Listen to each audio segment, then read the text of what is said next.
আসসালামু আলাইকুম। আম্মুস রেসিপি থেকে আজকে তৈরি করে দেখাবো ঈদ স্পেশাল মগজ ভুনা, যেটা কিনা আমি আমার আম্মুর রেসিপিতে রান্না করেছি। কিভাবে রান্না করেছি সেজন্য ভিডিওটি প্রথম থেকে শেষ পর্যন্ত দেখার জন্য অনুরোধ রইল। খেতে হবে সুস্বাদু এবং মন প্রাণ জুড়ানো, এটা সবারই খেতে ভালো লাগবে। আর রান্নাটা দেখেই বুঝতে পারছেন কতটা সুন্দর হয়েছে কালারটা। এখনো আমার চ্যানেলটি যারা সাবস্ক্রাইব করেনি অবশ্যই সাবস্ক্রাইব করে নেবেন। কোনোরকম ঝামেলা ছাড়াই আজকে এই রেসিপিটি আপনাদের সাথে শেয়ার করব। এটা আপনারা খুব সহজেই বাসায় বানিয়ে নিতে পারেন ঘরে থাকা সামান্য মশলা দিয়ে। তবে অবশ্যই তেল মশলার কম্বিনেশনটা খুব ভালো হতে হবে। আজকে আমি তৈরি করে দেখাবো গরুর মগজ ভুনা। আর এই রেসিপি ফলো করে আপনারা খাসির মগজ ভুনাও করে নিতে পারেন।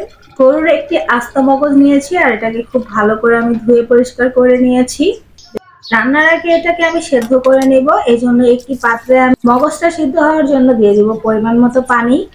এটাকে খুব ভালো করে উল্টিয়ে নেব যাতে করে এক সাইড হয়ে যাওয়ার পর এটা আরেক সাইড খুব ভালো করে সিদ্ধ হয়ে আসে, ভেতরটা যেন কাঁচা না থাকে। এটা 5 মিনিটের মতো সিদ্ধ করে নিলে হয়ে যাবে। এটাকে একটি ছুরি দিয়ে আমি চাকচাক করে কেটে নিয়েছি। এখন আমি রান্নাতে চলে আসব। একটি পাত্রে আমি পরিমাণ মতো তেল দিয়ে নেব আর তেলটা গরম হয়ে আসলে এখন আমি এখানে পেঁয়াজ দিয়ে দিব প্রায় 500 গ্রামের মতো। আর পেঁয়াজটাকে খুব ভালো করে ভেজে নেব। একটি তেজপাতাকে আমি ছিঁড়ে দিয়ে দিচ্ছি, দেখতে পাচ্ছেন। এতে করে খুব সুন্দর একটা স্মেল আসবে যখন নাকি তেল আর পেঁয়াজটা একসাথে ভাজা হয়ে আসবে।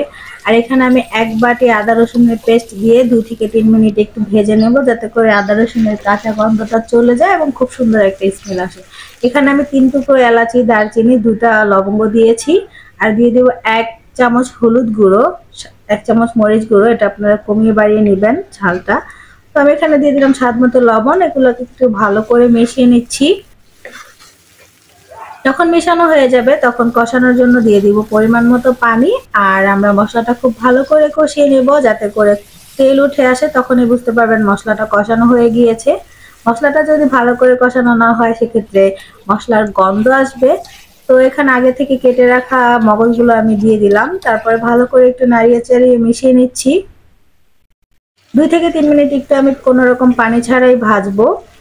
তারপরে এখন কষানোর জন্য দিয়ে দিব পানি পরিমাণ মতো, অল্প দিলেই হবে যেহেতু এটা আমি আগে থেকে একটু ভেজে নিয়েছি, দেখতেই পেরেছেন। এখন আমি এটাকে ভালো করে 5 মিনিট কষিয়ে নেব যাতে করে এটা থেকে তেল উঠে আসে। অবশ্যই কষানোর প্রতিটা জিনিসই ভালো করে কষিয়ে নেবেন যাতে করে তার থেকে তেল উঠে আসে। আর আমি এটাকে খুব ভালো করে কষিয়ে নিচ্ছি। এখন আমি লাস্ট পর্যায়ে দিয়ে দিব পানি। তো পানি দিয়ে একটু নাড়িয়ে চাড়িয়ে মিশিয়ে নিচ্ছি। এখানে আমি 7 থেকে 8টার মতো কাঁচামরিচ দিয়েছি যাতে করে খুব সুন্দর একটা স্মেল আসে। আর ঝালটা আপনাদের মতো কমিয়ে বাড়িয়ে নেবেন।